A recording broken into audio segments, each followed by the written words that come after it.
There are a number of phobias that you have probably heard about or that either yourself or someone you know might have. For example, I'm sure a vast majority of you know of arachnophobia, the fear of spiders, or acrophobia, which you may know better as the fear of heights. There are, however, many other phobias that you likely wouldn't even know exist. While there is no definitive list, there are over 550 phobias recorded across the world, and new fears are being discovered all the time. In this video, I'm going to share with you 10 unusual phobias you may not have heard of. Coming in first, we have arachnophobia, which is the fear of getting peanut butter stuck to the roof of your mouth. The name, which comes from a combination of the words arachi, shortened from Arachis hypergaea, the scientific name for the peanut, and butero, the Latin word for butter, was believed to be first used in 1982 by Charles Schulz in his famous comic Peanuts. This fear can develop as an effect of having a peanut allergy, or even potentially from having a traumatic experience around peanut butter.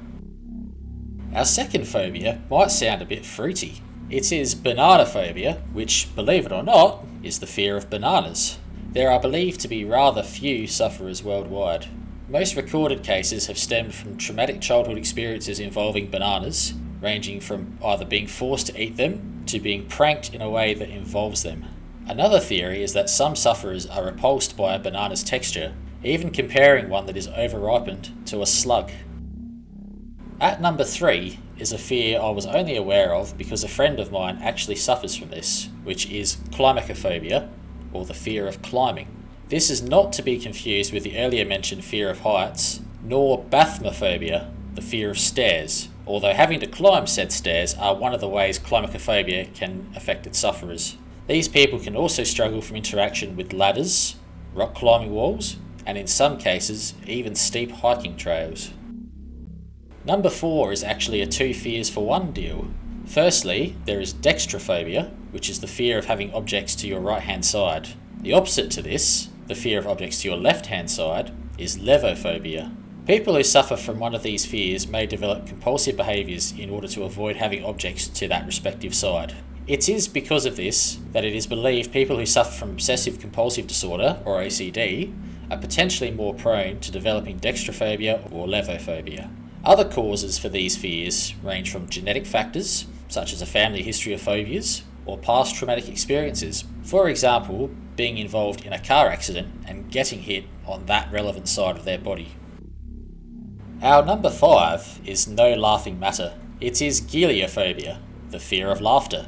The mere thought of somebody laughing can be enough to send this fear's sufferer's anxiety level right through the roof, and as a result, they will tend to shy away from fun activities. This fear can be caused by a past traumatic incident that happened during a fit of laughter. People who suffer from geliophobia can also end up with a fear of happiness, or cherophobia. At number 6, we have gynophobia, which is the fear of knees, or of injuring one's knees. The name gynu is the Latin word for knee. There are numerous possible causes for someone to have this fear. For some, a past knee injury will make them fear a recurrence of said injury. For others, it can come from punishments such as kneeling for an extended period, which can put a lot of strain on the knees. It can even stem from cultures where the exposing of the knee is frowned upon. Lastly, some people, particularly those who suffer from body dysmorphia, may develop a belief that something is wrong with the shape or appearance of their knees. At lucky number 7 is hippopotamonstrosis Somewhat ironically, this is the fear of long words. The name feels like it's poking fun at its sufferers, doesn't it?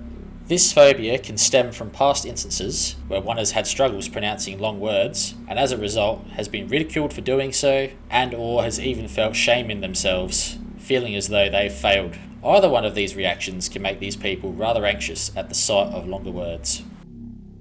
Fear number 8 is something undoubtedly born of the modern world, which is nomophobia. This is the fear of not having your phone, or even having your phone but being unable to use it.